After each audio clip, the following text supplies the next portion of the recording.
Mexico, mégalopole débridée où malgré le développement des transports publics, on continue de sacrifier au dieu automobile.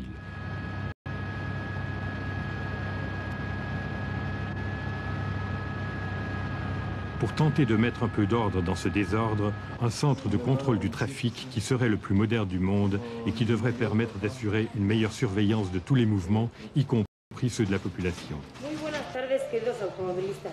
Desde la Dirección General de Policía y Tránsito, les saluda la Sargento María de la Luz Rodríguez Ramos. De sur a norte, les recomendamos circular sobre el eje central Lázaro Cárdenas. Mais cette cité de plus en plus tentaculaire est-elle déjà la plus grande ville du monde? L'ONU affirme que c'est la plus grande ville du monde. Ce n'est nullement un titre de gloire qui nous soit agréable. Nous ne souhaiterions pas être la plus grande ville du monde, nous aimerions plutôt être la meilleure et la plus heureuse.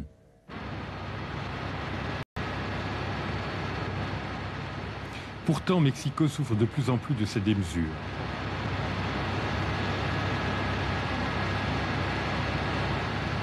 Près du quart des 70 millions de Mexicains s'entassent dans la capitale.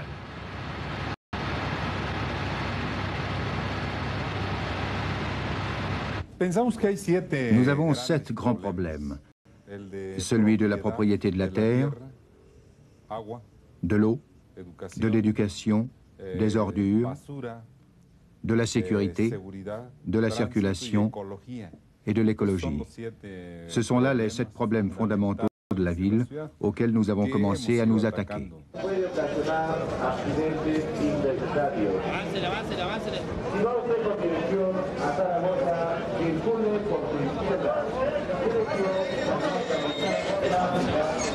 C'est justement pour alléger le problème des transports que les autorités ont décidé d'accélérer les travaux d'extension du métro.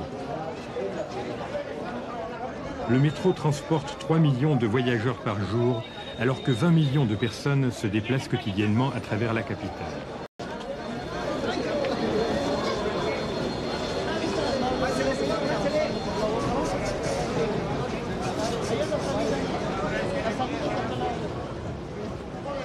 La plupart de ces travailleurs passent jusqu'à 4 heures par jour dans les transports publics.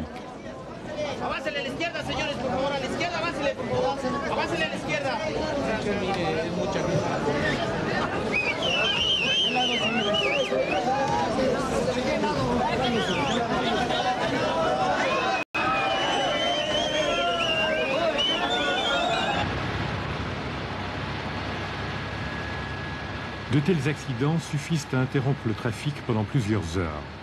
La capitale, a pu dire le président López Portillo, est une cité malade de ses excès où l'homme affronte des situations chaque fois plus difficiles et précaires dans sa lutte pour survivre.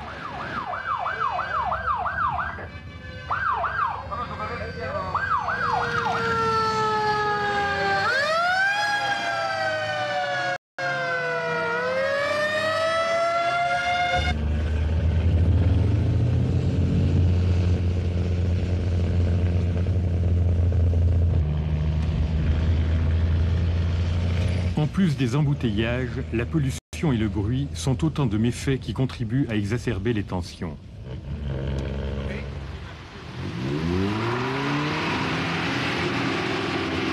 Des brigades spéciales anti-pollution existent depuis 1977 pour contrôler les gaz d'échappement des véhicules. Aucun endroit au monde n'a été aussi endommagé que la vallée de Mexico. Et le plus tragique, le plus monstrueux, c'est de voir que ça n'intéresse personne. La société mexicaine souffre d'un manque terrible de civisme. Et surtout, les gens qu'ils pourraient ne font rien pour améliorer la situation. Pour donner une idée rapide de ce qui se passe, il y a à Mexico 5 millions de personnes qui défèquent directement dans la nature, faute d'endroits pour le faire. La pollution journalière de la ville de Mexico est de 300 tonnes quotidiennes d'excréments humains, avec tout ce que cela comporte pour la mortalité, surtout des gens les plus défavorisés, les classes pauvres. Hélas, c'est une ville où personne ne fait rien pour améliorer les choses.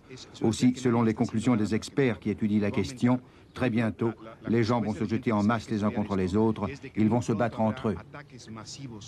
De gente contra gente. ¿Y para qué vinieron esta? ¿Para qué vinieron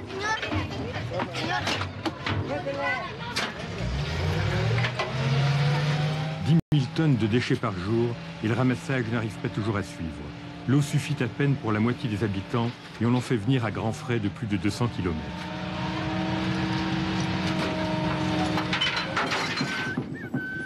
Les témoins du passé reculent sous les assauts d'une modernité déboussolée. Ainsi, la place des Trois Cultures, qui se veut la symbiose du triple enracinement aztèque, colonial et moderne du Mexique, et qui n'est plus qu'un îlot perdu au cœur d'une ville tentaculaire. Pour être aussi mal lotis que l'année précédente, nous devrions construire 12% de routes supplémentaires chaque année, tout en ayant les mêmes difficultés qu'hier. Ça n'est pas possible. Il y a 10 000 kilomètres de rues dans la ville de Mexico. Nous devrions en construire 1000, voire 1200 par an. Et certains se demandent où seraient encore les maisons. Il ne resterait plus que des rues.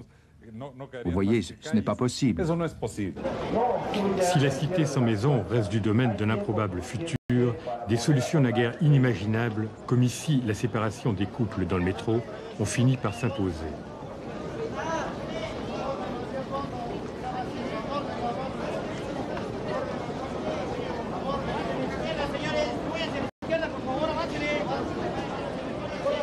À certaines heures, hommes et femmes doivent emprunter des couloirs différents pour accéder à des wagons qui leur sont expressément réservés.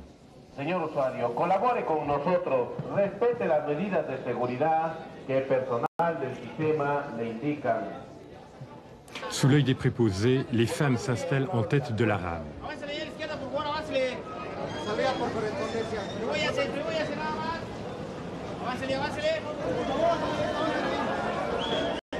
Plus loin, les hommes jouent des coudes pour se caser ailleurs.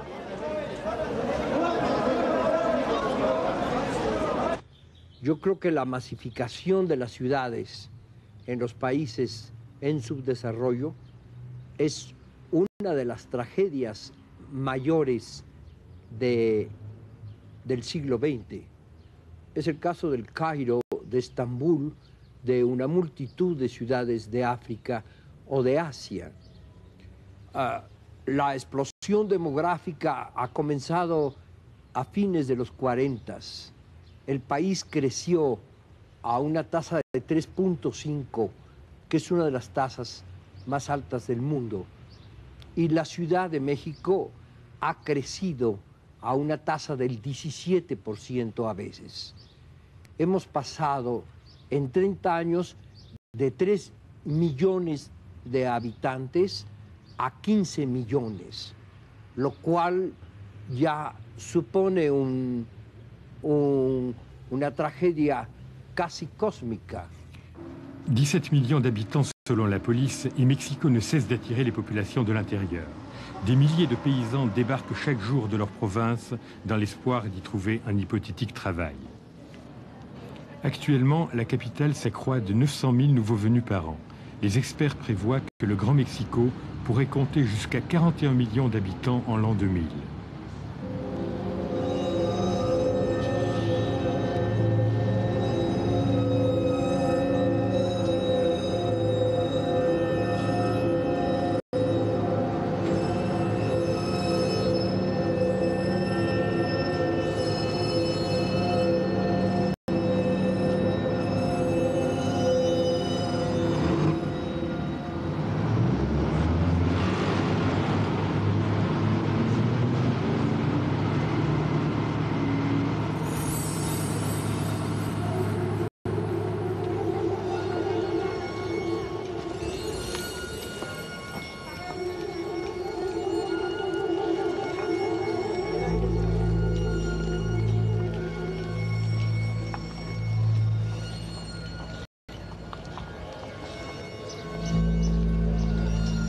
Chaque jour, des hommes viennent s'installer ici, munis de leurs outils de travail pour offrir leurs services.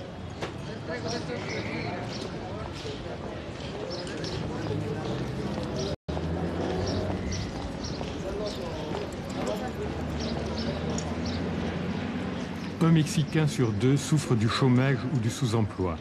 Pour résorber ce fléau, il faudrait créer 800 000 nouveaux postes de travail chaque année.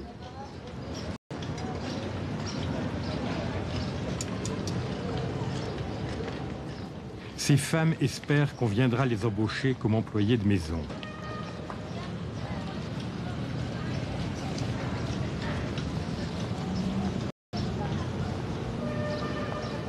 Autre signe révélateur du mal développement, la prolifération des petits métiers.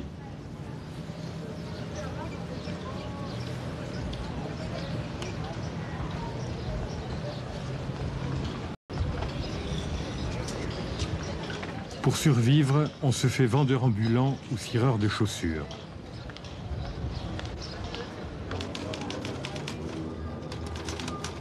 Dans un pays qui compte encore près de 20% d'analphabètes, des écrivains publics aident leurs clients à se retrouver dans le dédale des formalités administratives ou plus simplement à rédiger une lettre.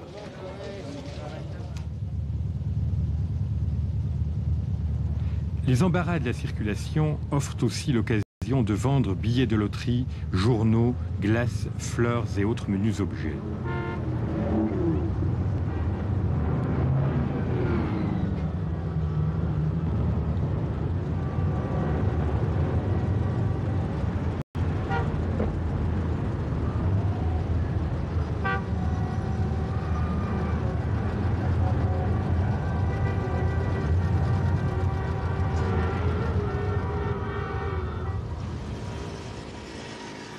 Faute d'autres débouchés, reste la longue recherche dans les décharges publiques pour tenter de récupérer ce qui est encore récupérable et aller ensuite le revendre en ville.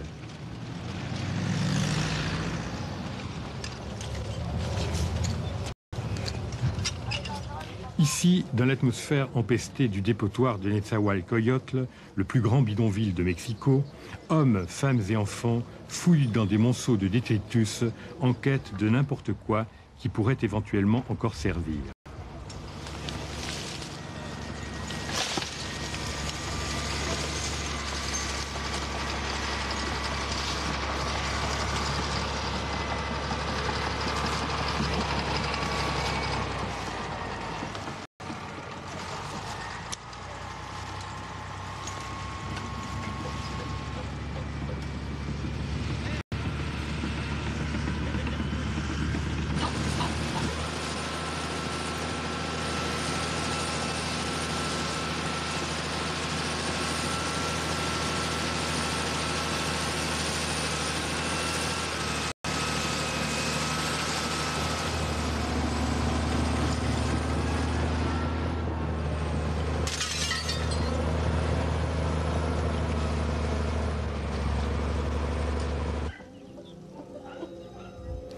Au moins la moitié des habitants de la zone métropolitaine habitent la ceinture de misère qui l'entoure, ces bidonvilles qu'on appelle ici par euphémisme Ciudades Perdidas, c'est-à-dire cités perdues.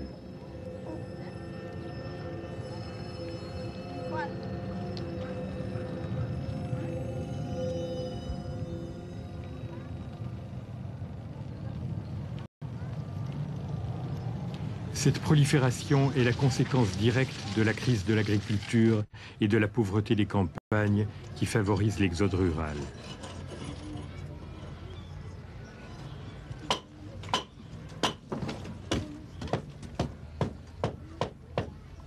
Elle est aussi le résultat des travaux d'infrastructure entrepris dans le centre.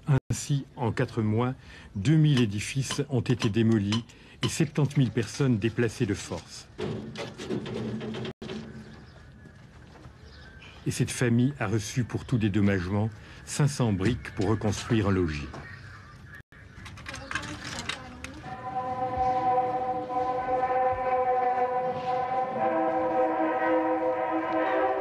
Peu à peu, à mesure que s'organise la vie, même dans les bidonvilles, des structures sociales traditionnelles se remettent en place.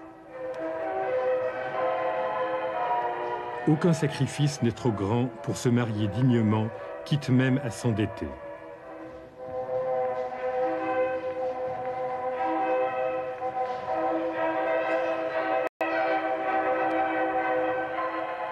Mais un couple seulement sur 10 se marie à l'église.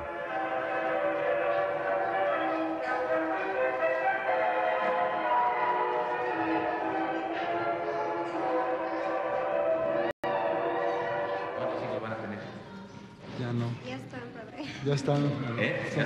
Son 6. Son 6. ¿Y cuándo controlan la familia? Después de 7, ¿no? ¿Cuándo van a controlar? No, ya no. Ya no queremos nada. ¿Cuántos tienen? 6. 6. ¿Y todos vivos? Sí. ¿Algunos vivos? ¿Todos vivos o todos iguales? Todos iguales. Así pues, ya quieren establecer entre ustedes la alianza santa del matrimonio. Tómense de la mano y expresen su consentimiento delante de Dios y de su iglesia. Tómense la mano derecha los dos. La mano derecha. Yo, María Elena Zavala Sánchez, te acepto a ti, Enrique Hernández Martínez, como a mi esposo, y prometo, serte fiel, en lo próspero, y en lo adverso, en la salud, y en la enfermedad, y amarte, y respetarte todos los días de mi vida. Le bidonville de Nezahualcóyotl est l'illustration de l'explosion démographique du Mexique. La moitié de la population a moins de 18 ans et les Mexicains seront plus de 100 millions à la fin du siècle.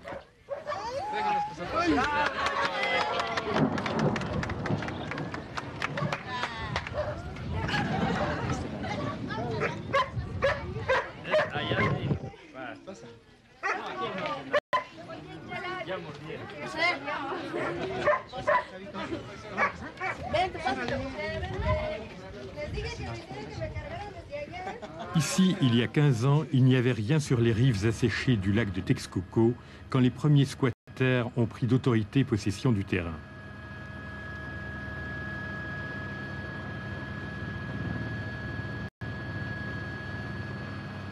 À présent, Nezahualcóyotl compte 3 millions d'habitants et est devenue la deuxième ville du pays.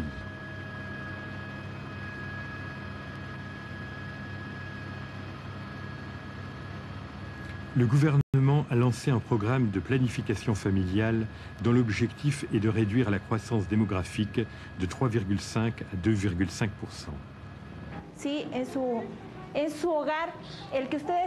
Dans votre famille, avoir 2, 3 enfants ou plus encore conditionne les rapports entre parents et enfants. C'est précisément pourquoi il est important de vous faire connaître le planning familial. Du point de vue culturel, vous vous rendez bien compte qu'il devient toujours plus difficile de donner à vos enfants une éducation, si élémentaire soit-elle. Les conditions économiques sont bien sûr importantes, car plus il y a de monde, plus il est difficile d'avoir accès à une éducation, même primaire. Et avec une éducation insuffisante, il est plus difficile de trouver du travail et donc de pouvoir satisfaire ses besoins économiques.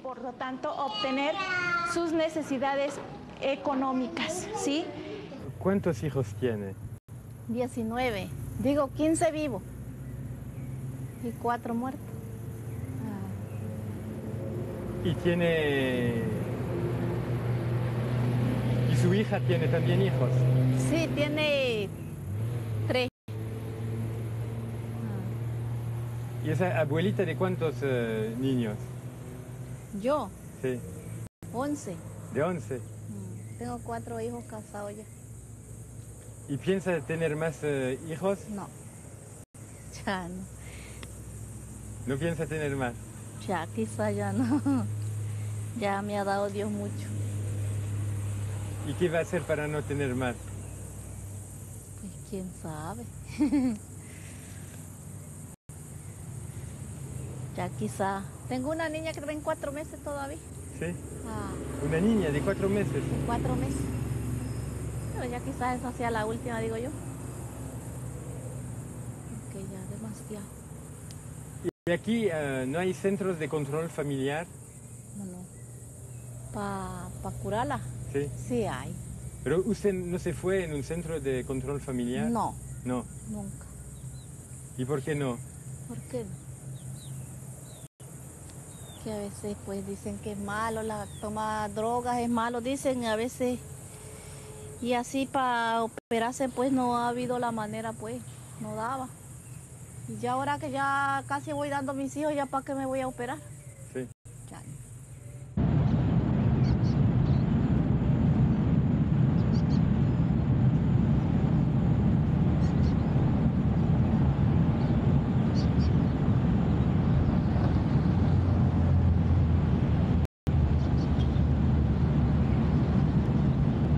Aux confins des États de Chiapas et Tabasco, nous nous trouvons au cœur du nouveau grand rêve mexicain.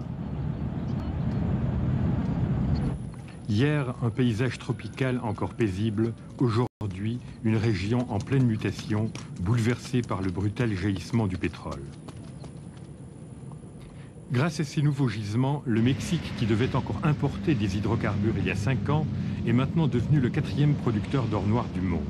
Ses réserves prouvées le placent au 5e rang mondial et ses réserves potentielles dépasseraient celles de l'Arabie saoudite.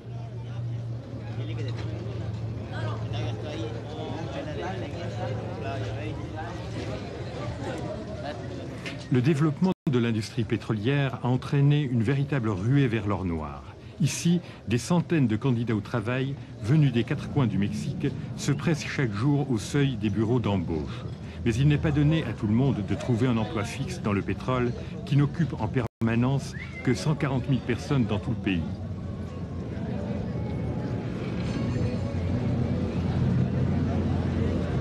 Se faire engager ne va pas sans problème.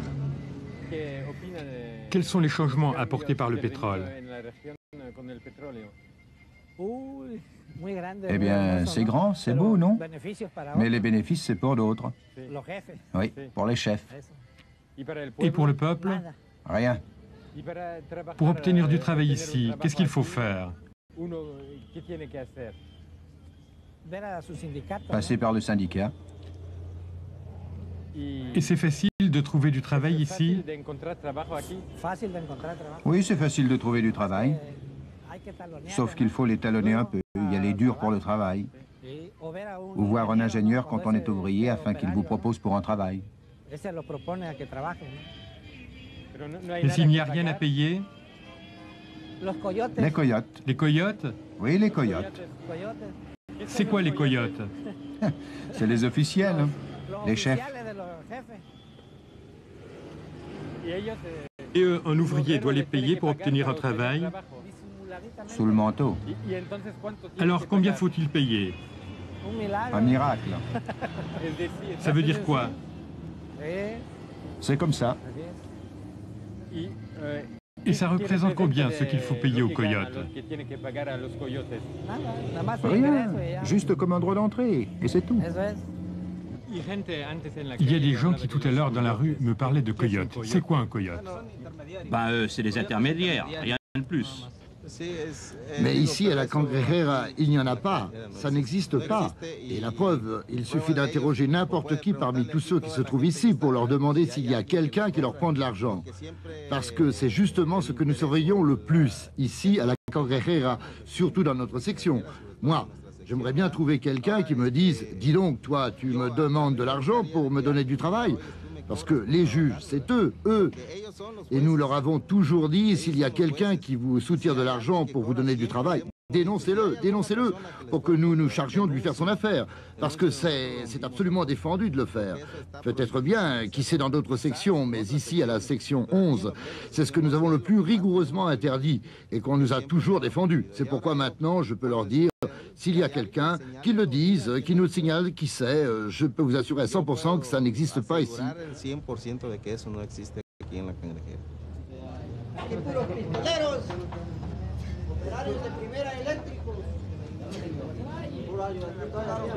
Ces ouvriers qui écoutaient sans rien dire le délégué du syndicat officiel savent d'expérience qu'ils obtiendront difficilement du travail sans payer un dessous de table.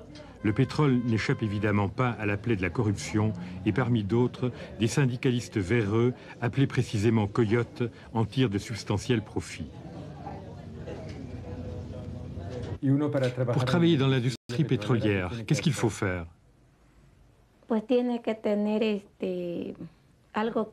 Il vous faut avoir quelqu'un qui vous recommande et aussi de l'argent, parce qu'on ne peut pas travailler sans argent.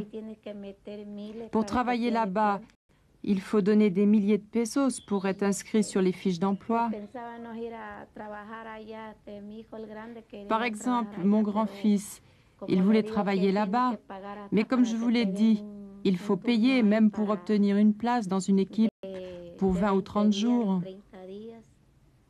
Là-bas, il faut payer plus de 1000 pesos à ces gens-là parce qu'ils ne donnent pas un emploi comme ça pour rien. On ne fait pas de cadeaux. Avec un peu de chance, ça peut aller, mais seulement en payant pour aller travailler.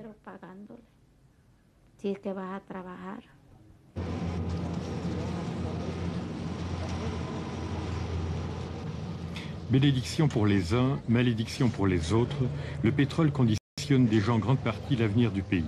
Tout dépendra évidemment de la manière dont cette manne sera utilisée. Les responsables prônent une exploitation raisonnable afin d'éviter le piège de l'iranisation. Mais la tentation est toujours grande de se laisser aller à la facilité que représente le pétrole, devenu la véritable locomotive de l'économie mexicaine. À qui profite le pétrole ? Jusqu'à maintenant, c'est un groupe très restreint de fonctionnaires du gouvernement qui ont tiré bénéfice du pétrole. Intermédiaires, fonctionnaires intermédiaires, fonctionnaires industriels. Eux en ont tiré profit.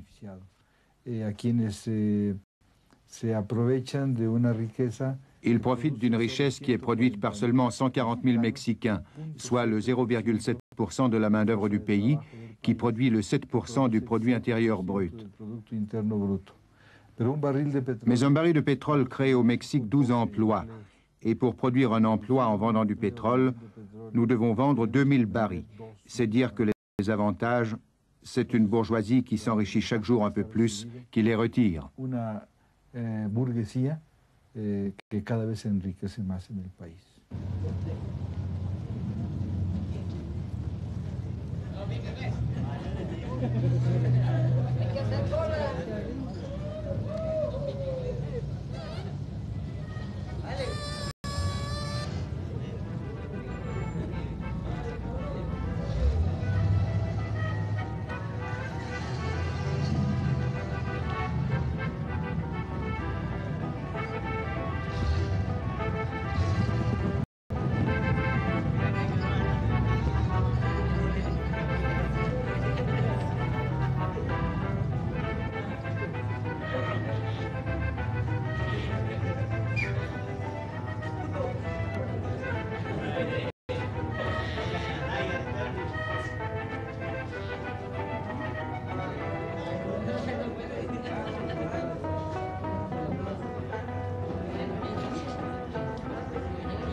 Il y a encore loin du rêve à la réalité.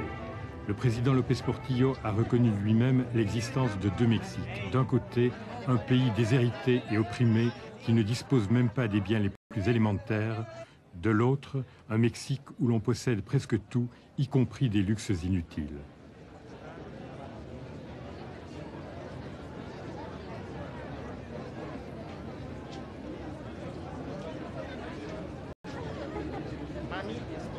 « 10% de la population dispose de 50% du revenu national, alors que 40% des Mexicains demeurent en marge des circuits économiques classiques et que la moitié sont sous-alimentés. »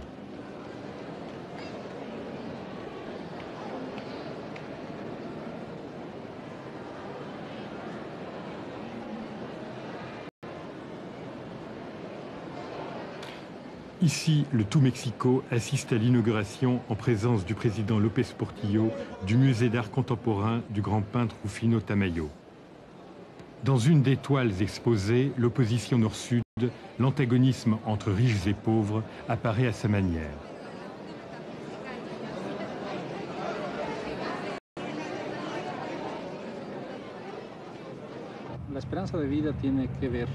L'espérance de vie est en relation avec les structures sociales et économiques auxquelles on appartient. C'est dire que la classe supérieure, ou riche, ou la haute bourgeoisie, a une espérance de vie d'environ 74 à 85 ans. En revanche, les pauvres ont dans notre pays une espérance de vie d'environ 53 ans.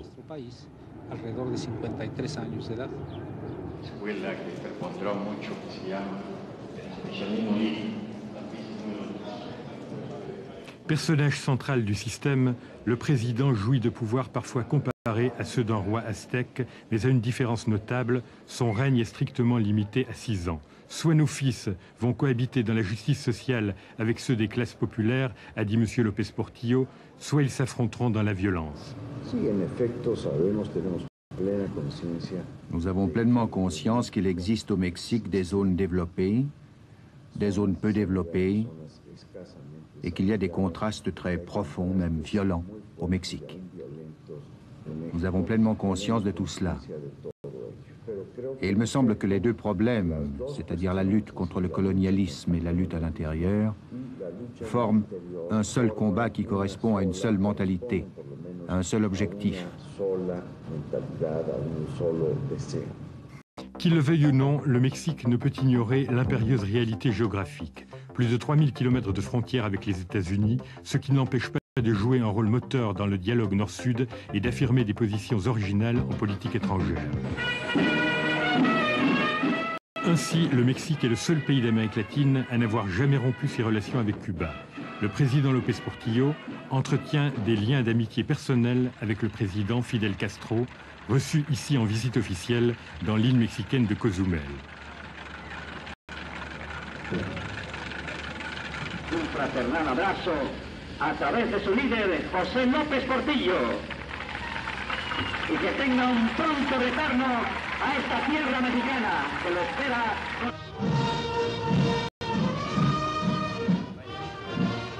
Accueilli également avec des honneurs particuliers, le commandant Daniel Ortega, coordonnateur de la junte du Nicaragua.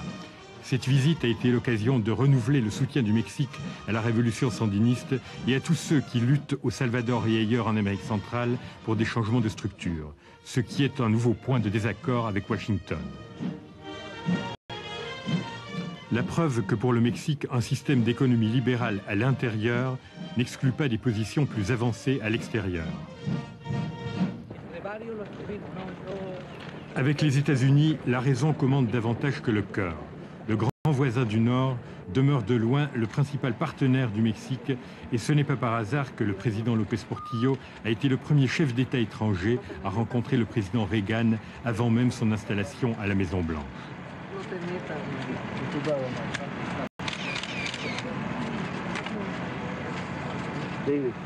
Le pétrole représente sans doute un élément nouveau dans l'évolution des rapports perpétuellement inégaux entre les deux pays, mais les États-Unis poussent à l'accroissement de la production mexicaine. Ils contrôlent encore près des 3/4 des investissements étrangers et la frontière entre les deux pays est tout un symbole. Symbole visible de la ligne de démarcation entre deux mondes, entre le Nord et le Sud, cette barrière qui sépare le Mexique des États-Unis. Pour tous les Mexicains qui cherchent vainement du travail dans leur pays, le voisin du Nord fait toujours figure de terre promise.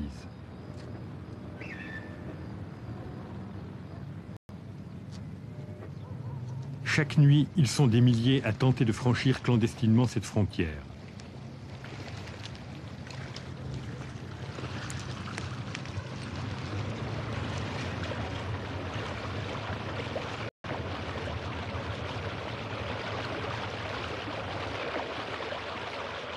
Pour essayer de contenir cette vague sans cesse renaissante sur une frontière difficilement contrôlable sur toute sa longueur, les États-Unis ont mis en place un dispositif ultra sophistiqué avec ordinateurs, systèmes radars et hélicoptères.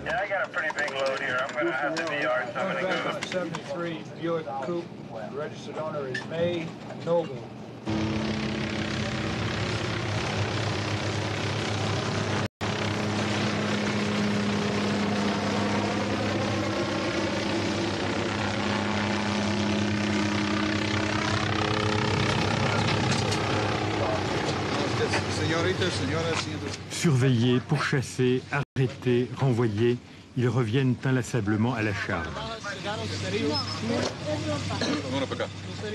Plus d'1 million de Mexicains cherchent chaque année à émigrer par tous les moyens aux États-Unis, où il serait déjà une quinzaine de millions, dont un grand nombre sans permis légaux. Ce problème est l'un des points principaux du contentieux avec les États-Unis.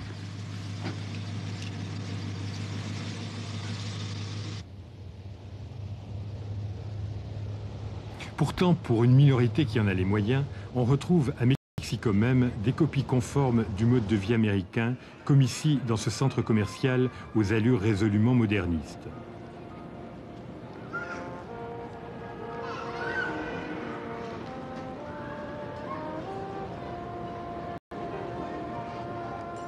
Toute une gamme de fabricants de produits de luxe répandus dans le monde entier y tiennent boutique.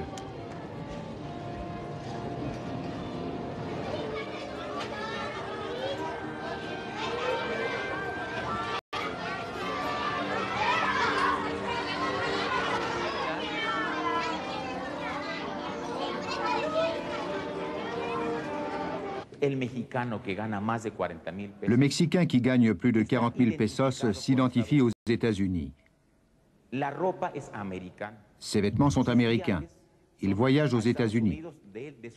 Ses enfants vont passer leurs vacances aux États-Unis ou à Hawaï.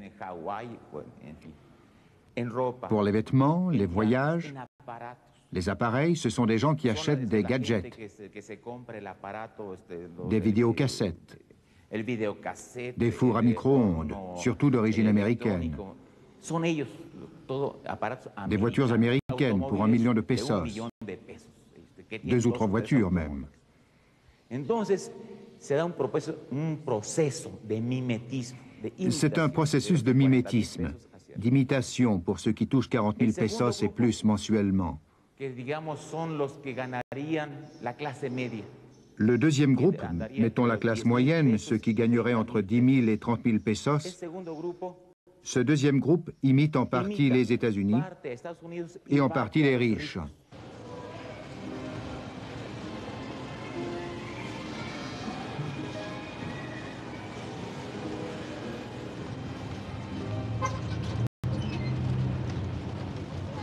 Pour quelques pesos, ces enfants d'âge scolaire, dont certains ont moins de 12 ans, aident les clientes de ce supermarché à porter leurs emplettes.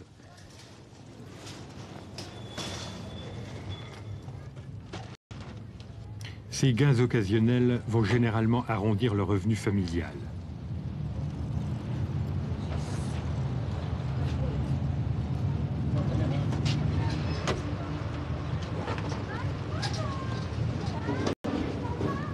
Le pétrole ouvre sans doute de nouvelles possibilités de développement au Mexique, mais en même temps, les pétrodollars font flamber les prix, avec pour conséquence une baisse du pouvoir d'achat des travailleurs et une accentuation des disparités sociales. Venant s'ajouter à ce risque de pétrolisation, n'y a-t-il pas également une menace d'américanisation de l'économie mexicaine, puisque le Mexique vend la plus grande partie de son pétrole aux États-Unis? Bueno, no es de esta época que la economía mexicana es una economía... Bien, ce n'est pas d'aujourd'hui que l'économie mexicaine est en grande partie dépendante de l'économie américaine. C'est comme ça depuis longtemps déjà. En fait, les chiffres sont très éloquents. Avant le pétrole, l'économie dépendait à 67% dans ses relations avec l'extérieur des États-Unis. Aujourd'hui, on arrive à 70%. Je ne crois pas que l'économie s'américanisera davantage. C'est déjà suffisant. L'important, ce serait de parvenir à la diversifier, en renforçant notablement les liens économiques avec l'Europe, ce qui pourrait équilibrer quelque peu la situation de dépendance que nous connaissons par rapport à l'Amérique du Nord.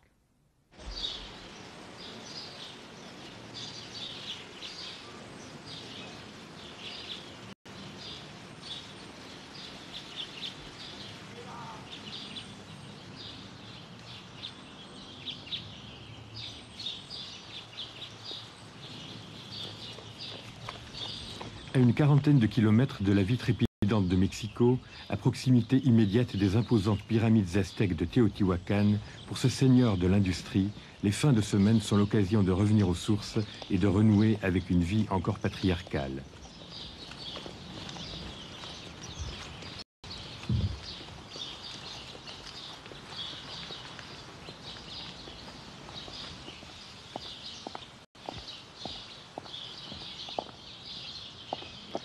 Me da mucho gusto recibir en esta hacienda a mis amigos de Suiza y que conozcan un poco la vieja tradición de la hacienda mexicana. Esta es una hacienda del siglo XVII y está dentro del lugar más legendario. C'est une hacienda du XVIIe siècle située dans la vallée historique la plus légendaire du Mexique, la vallée de Teotihuacan. Je m'appelle Juan Sánchez Navarro, descendant d'une vieille famille mexicaine du XVIe siècle qui a fondé la zone nord du pays, l'État de Coahuila, et s'est consacré toute sa vie à l'agriculture.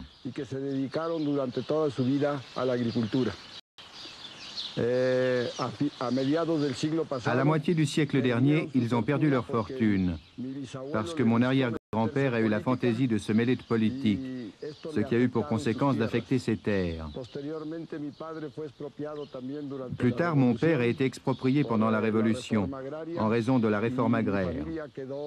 Et ma famille s'est retrouvée à l'écart de la vie économique. Quant à moi, je me suis consacré à l'industrie. J'ai été professeur à l'université où j'ai enseigné la philosophie du droit. Et de plus, je suis avocat. Actuellement, je suis essentiellement directeur de la brasserie Modelo. Et puis, j'aimerais aussi vous dire que je suis directeur de la Braun Boveri de Suisse, mais au Mexique.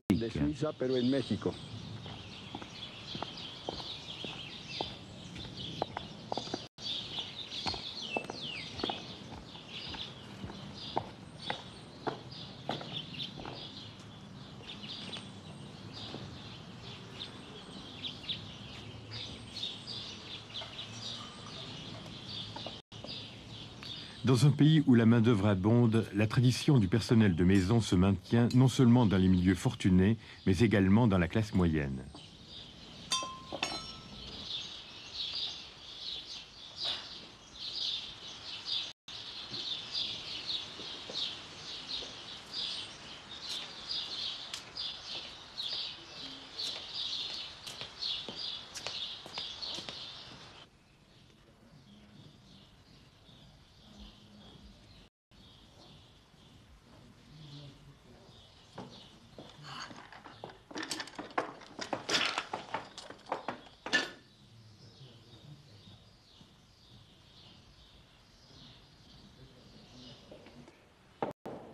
Esta es la capilla del rancho. Ici, c'est la chapelle du domaine dans laquelle se trouve un rétable du XVIIe siècle. Cette chapelle appartient au domaine et on y célèbre la messe tous les dimanches. Le curé vient de Mexico dire la messe chaque dimanche pour tous les habitants du village et pour nous-mêmes.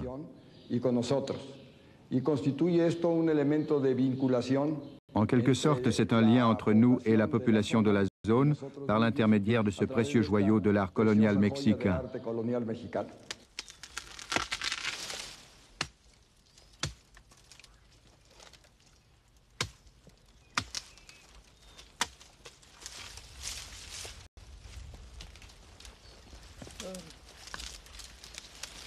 ¿Esto es suficiente?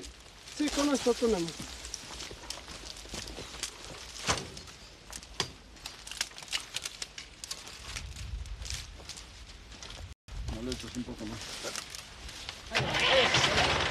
Cet homme d'affaires bien ancré dans son siècle n'oublie cependant pas que ses ancêtres avaient jadis été les maîtres de la plus grande des haciendas de toutes les Amériques, soit une propriété de 7 millions d'hectares, presque 2 fois la Suisse. Aujourd'hui, il doit se contenter d'un domaine de proportions plus modestes, d'un peu plus de 200 hectares.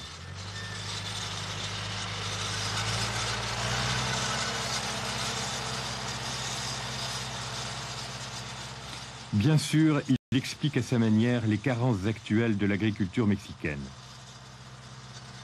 La reforma agraria no ha alcanzado ni con mucho las metas que se esperaban de ella.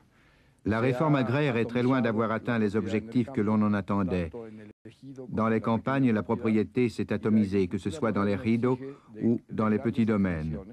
Alors que l'agriculture moderne exige de grandes étendues pour appliquer les nouvelles techniques, non seulement mécaniques, mais aussi chimiques. C'est-à-dire que l'agriculture moderne exige la concentration parcellaire et bien entendu de grandes unités de production.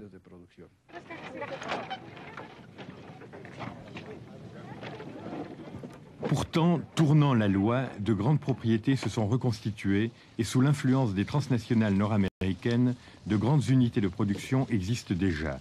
Mais l'agro-industrie est orientée essentiellement vers l'exportation et sa production de fruits et légumes se fait au détriment des cultures alimentaires de base. Par exemple, ces fraises produites avec des plants amenés des États-Unis pour satisfaire le goût américain.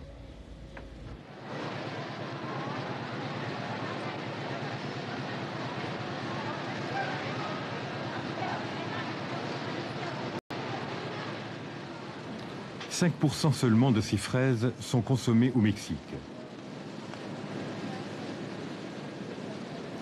Conséquence de cette politique, les superficies consacrées aux fruits d'exportation ont augmenté, tandis que celles consacrées aux aliments de base ont diminué, créant ainsi de nouveaux liens de dépendance, puisque maintenant, le Mexique doit acheter même du maïs et des haricots noirs à l'étranger.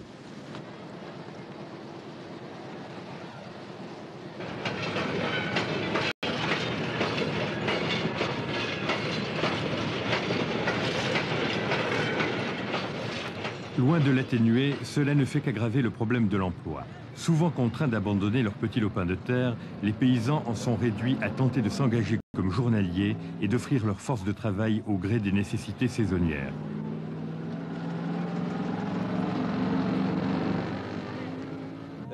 Celui qui grimpe parmi les premiers dans le camion, il a du travail. Et celui qui ne monte pas, il espère qu'il y aura un autre camion. Mira, ahí se está agarrando, mira los ¡Vamos al corte, al corte!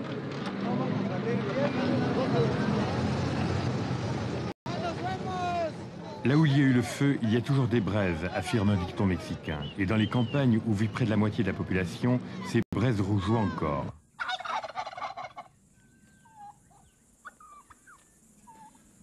Plus d'un demi-siècle après la Révolution mexicaine, les conflits liés à la propriété de la terre demeurent toujours aigus et les communautés autochtones sont encore plus démunies que d'autres.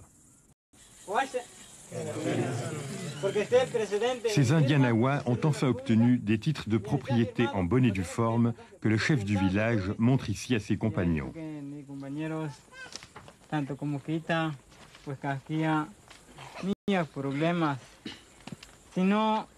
Mate detalla ese problema que Muguala, Tutepusco, Pampatuante, Neliam el agua, Tilmitique, Pampamiac, personne. Affranchis du servage par la Révolution, ils continuent de se battre pour faire respecter leurs droits. En vertu de la réforme agraire, la propriété de leurs terres communautaires leur avait été reconnue en 1930 déjà.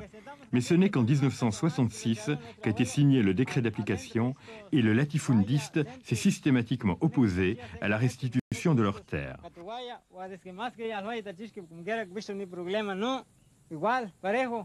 À bout de patience devant l'inertie administrative, les paysans munis de leurs seuls outils ont alors occupé une partie des terres qui leur revenaient.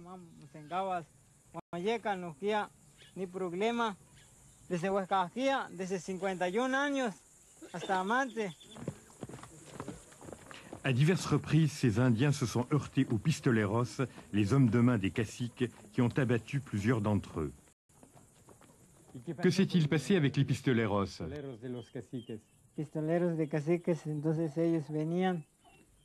Les pistoleros des caciques venaient après pour voir ce qui se passait, pour savoir si nous allions continuer à travailler sur nos terres. Pour nous faire peur, ils voulaient nous arrêter, nous emmener pour nous punir.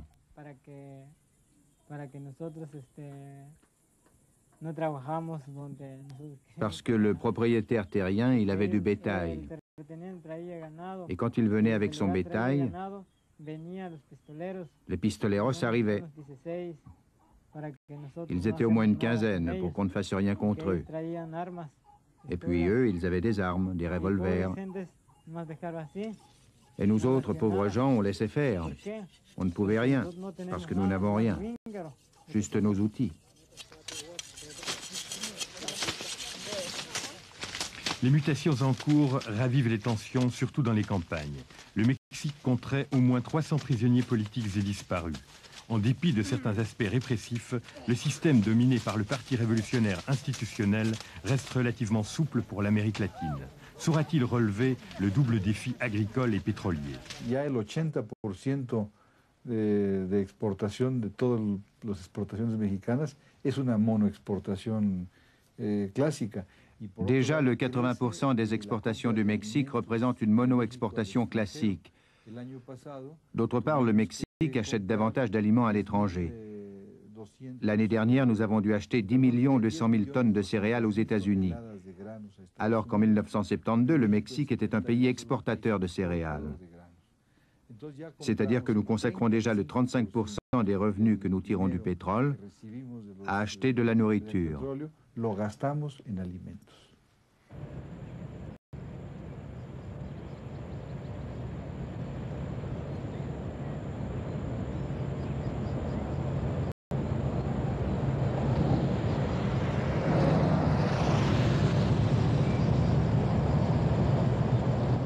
Dans cette région fertile, à forte tradition d'élevage et d'agriculture, le pétrole a profondément modifié la vie des gens.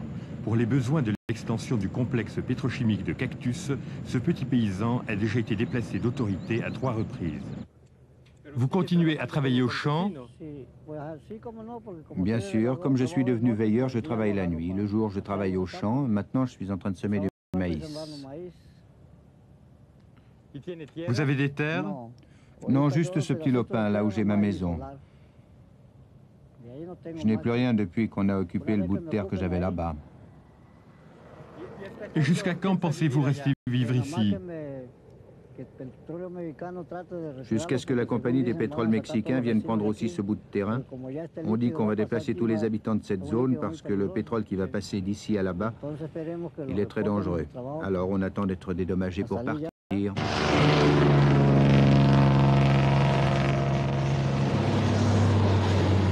Dans les États côtiers du Sud-Est, l'or noir a détrôné l'or vert et la production de bananes, comme celle de cacao, est directement menacée.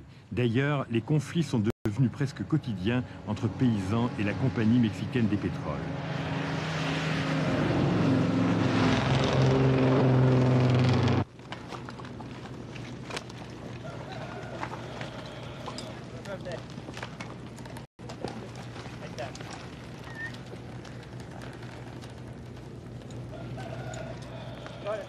Ici, la production de viande est également en baisse.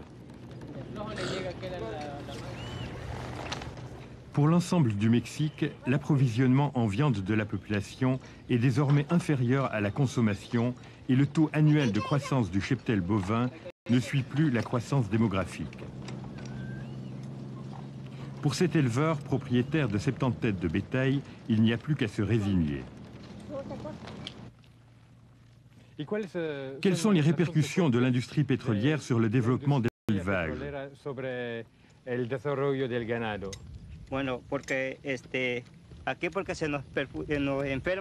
Ici, le bétail tombe malade, si bien qu'il nous est difficile de développer l'élevage. Nous n'avons plus les mêmes possibilités qu'autrefois, parce que les pâturages ne suffisent plus.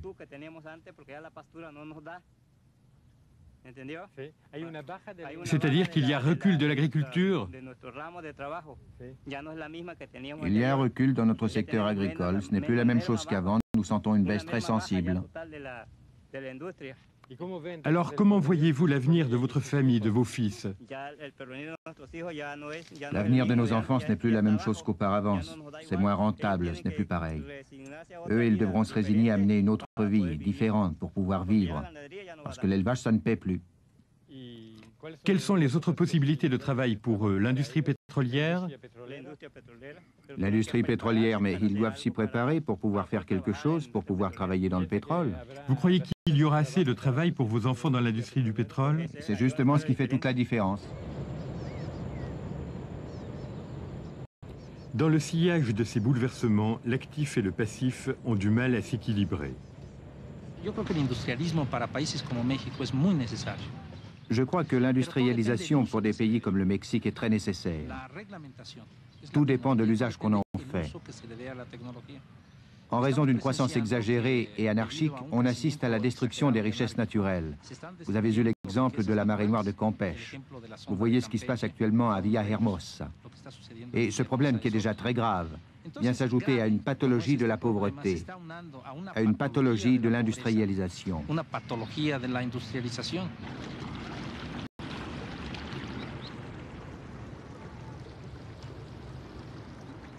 De l'eau contaminée, dangereuse même pour les animaux, des poissons qui crèvent, des arbres qui meurent.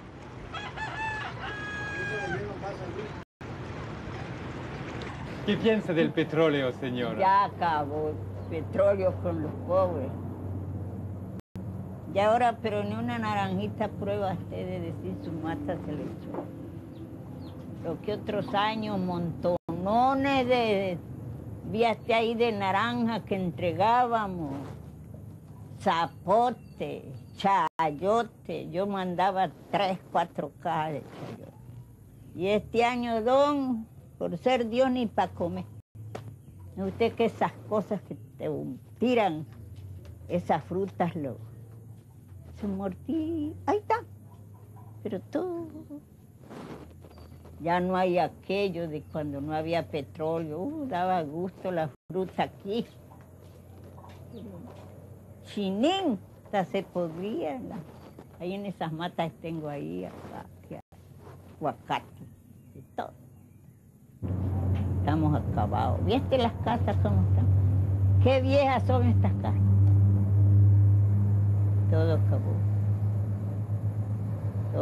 Todo ha venido a acabar con los pobres. Y lo que le tumba, basta y coraje les da. Le van a pagar hasta que pueden, y eso es lo que quieren. A mi hijo lo llevaron una vez preso por alegar sus derechos.